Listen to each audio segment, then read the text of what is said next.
all right in how we want to feel, and it's just how do we work through it? How do we figure out how we're actually feeling, and is what we're feeling justified? I was telling Swalter, he's been a little grumpy old man over the last few days. Again, he's right to be.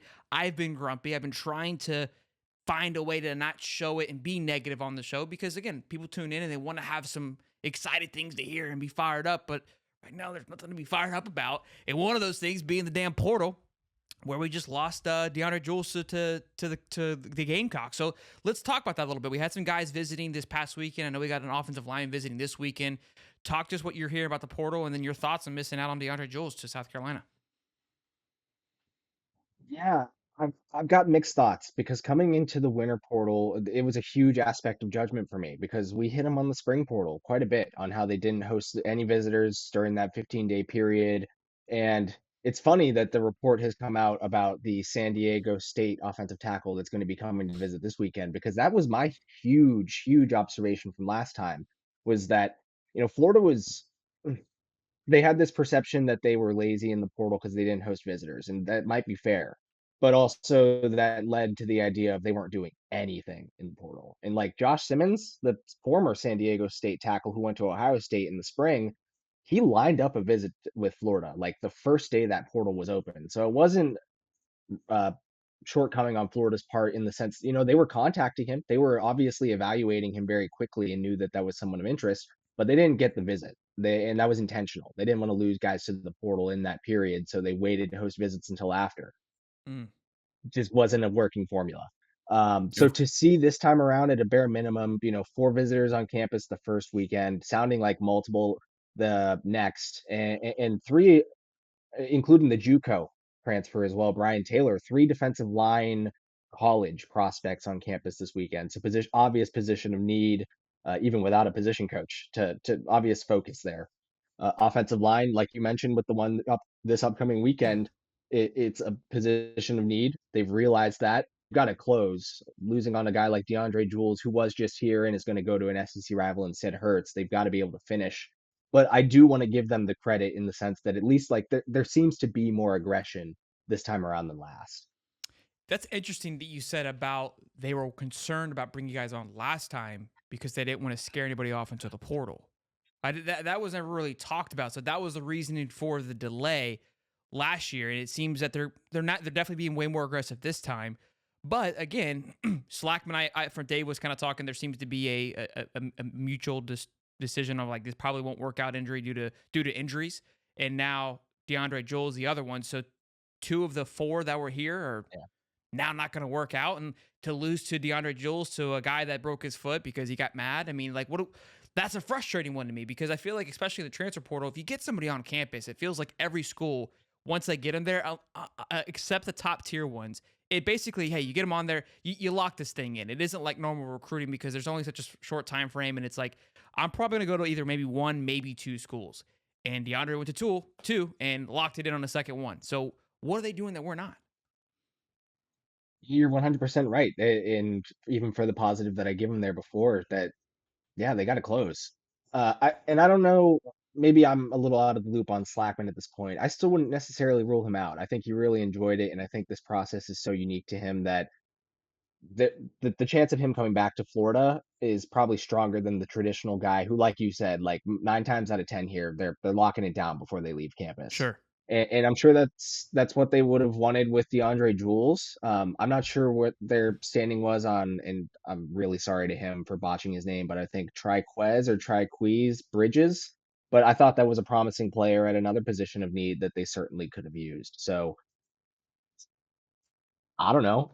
I wish I knew how if how to what was going wrong or how to offer the advice on how to close. But again, I see some improvement, and it might just be marginal. It might be, they're really not doing enough, but hey, at least you're getting the guys on campus this time and not waiting. But they got to figure something out. And you're right, they need to learn the ability to make it happen immediately before they can leave Gainesville. Is starting to feel because we had a big complaint during the year, second half, going into the second or the going into halftime, we would get the ball 2 minutes left. Right? Where's the aggression? Where's the up tempo? How do we close these last 2 minutes, put some points on the board? And what do? We just fall flat. We run the clock out when we go in. That's how it's feeling right now. Is that, hey, we got 2 minutes left going into half. How are we going to react here?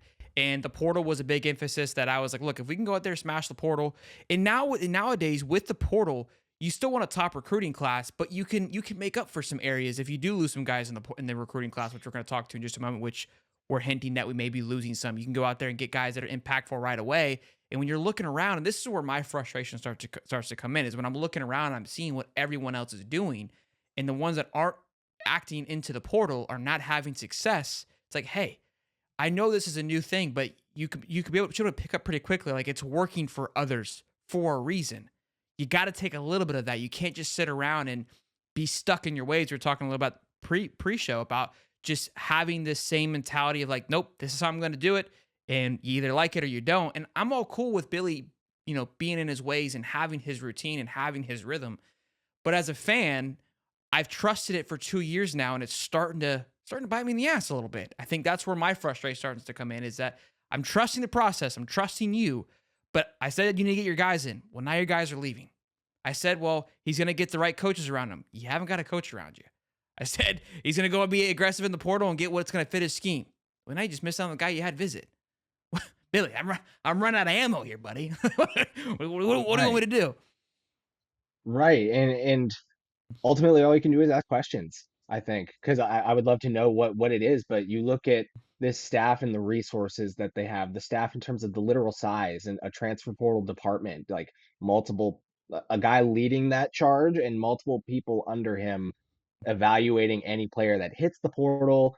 Billy said it, they're keeping tabs on guys that, not to suggest they're tampering, but if they understand the possibility, if they hear the whisper that player X at school Y might enter the portal, they're watching the film.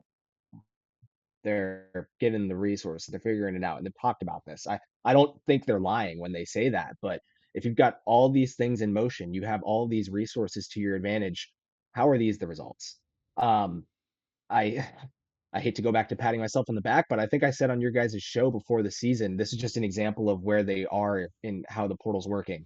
And I have to eat a take of mine. I was not feeling it on Graham Mertz. I didn't think he'd play as well as he did. I said that here, and I was obviously very wrong.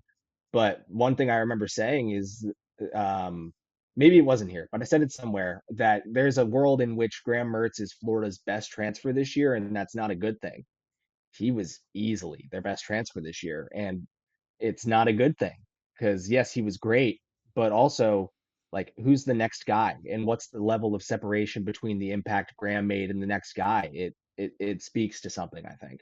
No, that's a great point. I kind of said that too. Is that, look, Cam Jackson I think was a great transfer as well. Obviously, he's coming back. He's going to have some features, but nothing to the same impact that Graham had. And yeah, I was saying yesterday, I said, look, man, R.J. Moten, Taraja Mitchell, Nunnery. These are guys that I was really excited about having some experience coming from the Big Ten. Just really didn't impact the football field like I thought they would. So, Dave, what do you got, man? I'm sorry, we're kind of rambling here, but go ahead, Dave. Sorry.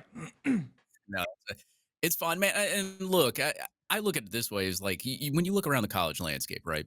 And you look at the transfer portal, and I think Mark Wheeler had posted something about some of the SEC teams that went under, I think 5 games or didn't make it to a bowl game. They've already went into the portal and have gotten like 2 or 3 guys, but we're sitting here and we've gotten a JUCO guy, which is really good JUCO guy, Brian Taylor. But like we have gotten 0 portal guys so far.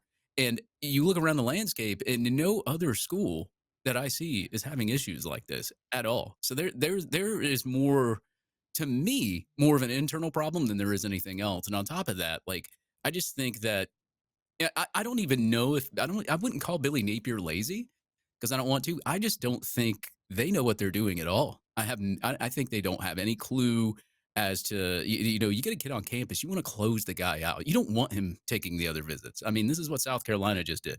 Like Beamer is passing you up now. You got Heupel, who came in here and completely changed his team around in the transfer portal and had success in I guess it was like his first or his second year.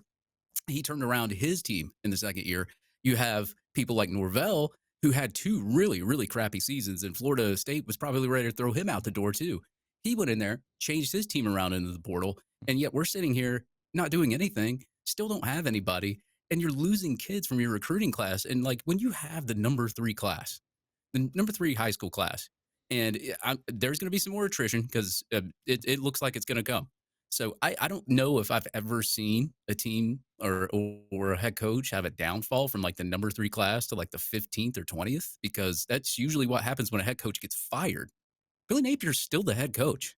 Like, so I don't know where this is trending or what's going on or if there's something internally, but like there's a cause for concern, especially just as a fan. I'm sitting here as somebody on Hightop who has worked in the industry before, who knows how some of these ropes work.